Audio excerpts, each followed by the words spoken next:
Let's go to college football.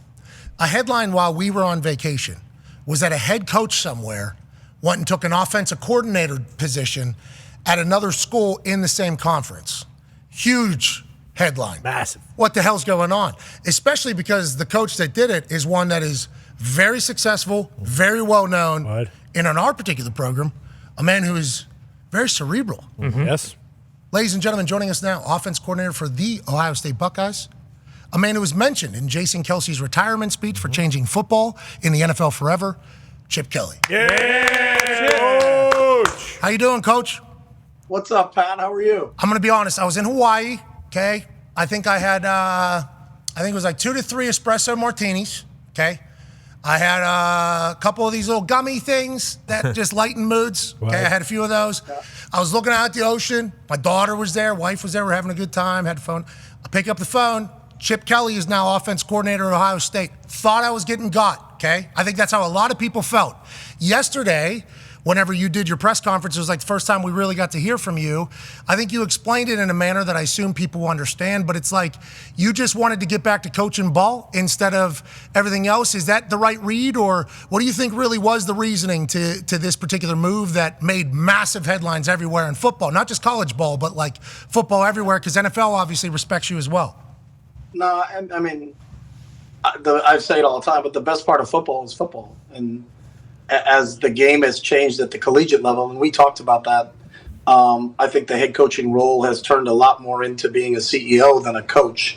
And I understand that. And that comes with the territory. But I was at a point in time where I could make a decision on what did I want to do. Like, I really enjoy coaching. I really enjoy being with the players. I really enjoyed the relationships you have when you're in a meeting room. I had not been in a meeting room since 2008. You know, I became a head coach in 2009.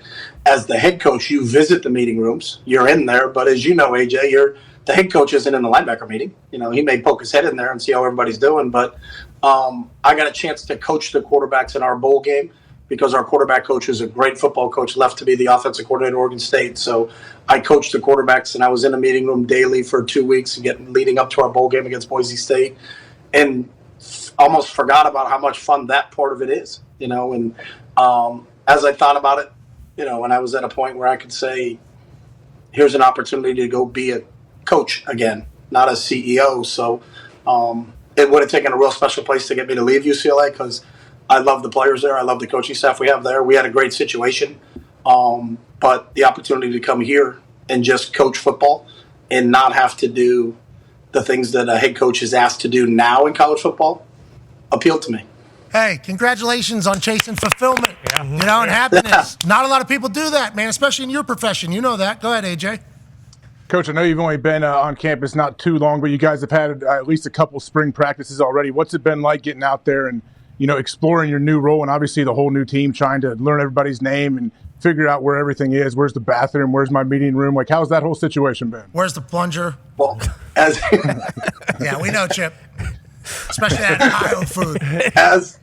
As you know, AJ, you can get lost in this building. So trying to navigate that has been interesting for me. I've found myself walking through the middle of the weight room 3 or 4 times trying to find my office. But it's been awesome. You know, I think the culture that Ryan has here and the rest of the coaching staff and Mickey Mariotti in the weight room has been awesome. You know, the players here have been fantastic. You know, they love football. You know, that's the one thing I can tell you from being here for the short amount of time that I've been here. Is these players love football. This coaching staff loves football.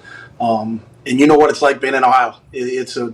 Football is the sport in this state, and it's awesome to be a part of something like that. So I've really enjoyed it. I've been here for 3 weeks. We've had 2 training sessions. We were on the field this morning.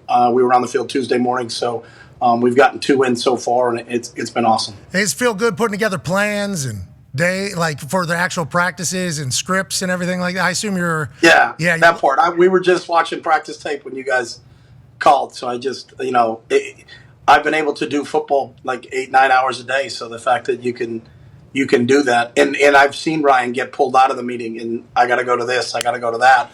And it was like, all right, I'm good. We'll get this. We got the film. We got the X and O part. So, hey, Ryan, good luck out there. Go get us an extra $10 million, pal. Go get it. Yeah. Good luck. I'm gonna go ahead and draw up a couple plays here and do football. And we're apologizing right now for taking you out of that to make you go back to the bullshit that you had to do as a head coach, which is interviews. But yeah, okay, good. We appreciate. My goal is, Pat, is that I want to be as happy in my job as you are in your job. My man. Well, I can help. I can send you stuff. You know.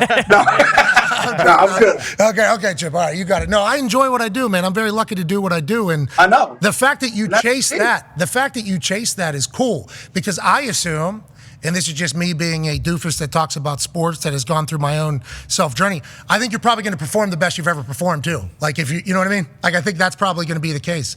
And they always say, like, are you happy because you win, or do you win because you're happy? I think it's the latter. And, like, obviously it's not easy to find a sense of happiness or fulfillment and everything like that for people. There's a lot of hard things that happen during life. But when you find something you enjoy, normally your best performances come too, because you're preparing a little bit more, you're enjoying the process a little bit more. The things that other people might think like suck, you're like, oh, it's cool, I get to do this. It's like, that's what it feels like for you after 16 years away from doing what you basically got all of your jobs in your entire life set up from doing. Like, that's a cool thing. I bet you're gonna kill it, Chip. Not that you would ever not, but I bet you're gonna kill it here.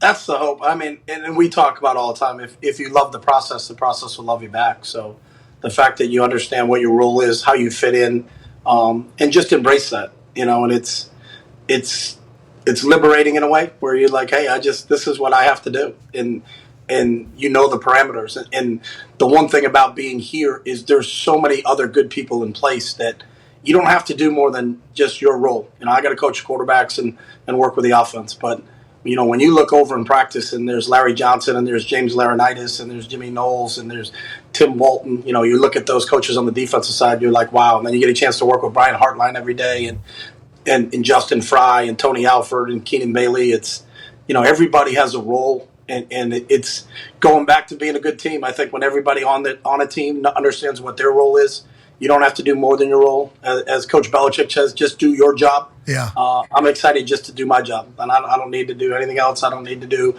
the other things that a head coach wants to do. I just get to coach quarterbacks and be with them every day, and this group of quarterbacks we have here is awesome. Hell yeah. The fact that I get to be in a meeting room with those guys every day is pretty cool. Hell yeah. I love hearing that, Chip. Good for you, man. Congratulations. Now, you just mentioned a great coaching staff. That was put together by one man that I think we learned you've known very well. Tone's got a question for you, Coach. Yeah, Coach, I know you've known Coach Day for a really long time, so I know this adds an extra wrinkle into this, but I know Coach Day's, I think, been a part of or calling the play since 2017.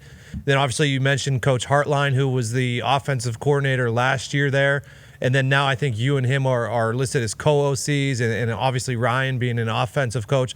Have you guys talked about how hard has the conversation been about play calling and who's going to do the play calling with the game plan? Because I know you as a head coach who did play calling in the past, like how was that process with you three together?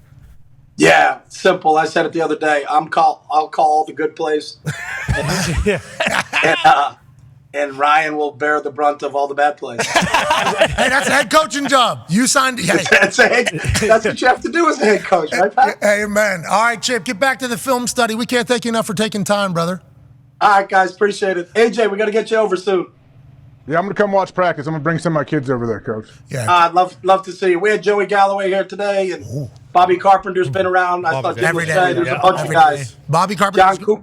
John Cooper's been here every day. It's been awesome. There's such a OSU family. I mean, you can't. It's exciting to see all these players and how much they care, and the fact that how much they're around this building. You understand how special this place is. Yeah, and how much Ohio State takes care of the alumni too. Mm-hmm. You know, like I don't know if you know this. You're going to get to see this. I think over the next year or two. You said you've seen Bobby Carpenter there. Yeah, you're going to be. You're seeing a lot of. You're going to be having meetings with Bobby Carpenter. He's running sprints with the boys in the winter workouts. Oh, I know. Could you imagine that at 40? At 40, this guy's running sprints with college kids. What a psycho. That's Ohio, by the way. Yeah. That's Ohio, if I have ever heard it. Just have AJ tell you about what Schlegel does every morning, too, so we'll see that whole deal. Oh, jeez. What? It's awesome. On staff again. It's awesome. Ladies and gentlemen, the offense coordinator of the Ohio State Buckeyes. Hey, who's starting quarterback? Who do you want? Bobby Carpenter. Ladies and gentlemen, Chip Kelly. Thank you, Coach.